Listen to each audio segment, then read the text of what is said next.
Low quality mga boss, oh. Low quality, dangerous. Hindi lang po yan isa sa mga idol. Tingnan natin, oh. Low quality. Malupit ang pagkakakorupsyon dito, eh. Yung iba okay.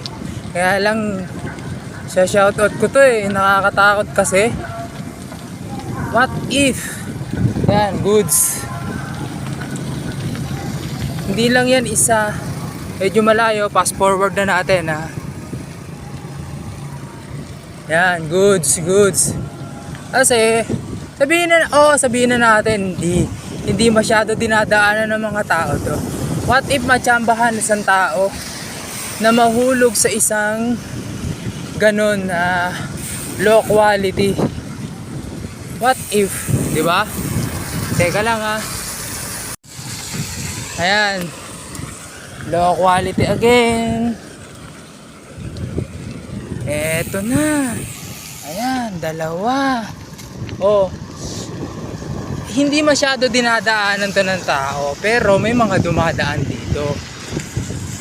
What if tao makatsamba, di ba? Ayan, oh, low quality. Pasintabi ho. Hindi naman ho sa nagmamagaling. Kaya lang, very dangerous po. Ayan, oh. Nabakbak ng ulan yan. Nabakbak ng ulan. Tubig. Malamang ganun yan.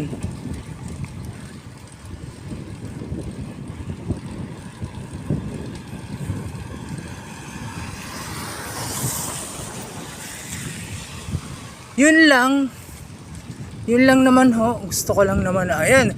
Tulad yan. Oh, may dadaan. Ayan.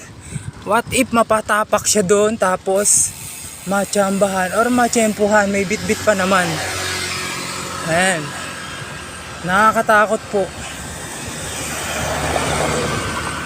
Ang dami pa naman bit-bit. Oh, ayan pa, oh. Oh.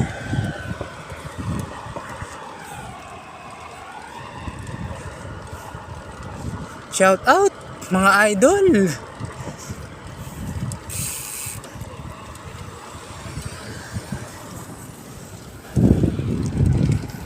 Yun lang po. Pasensya na ho. Pasensya na sa mga gumawa nito. Kasi medyo nakakatakot lang ho. Pag nakatsyempo ng isang taong mahulog sa butas na yon or biglang mabutas na tsyempohan.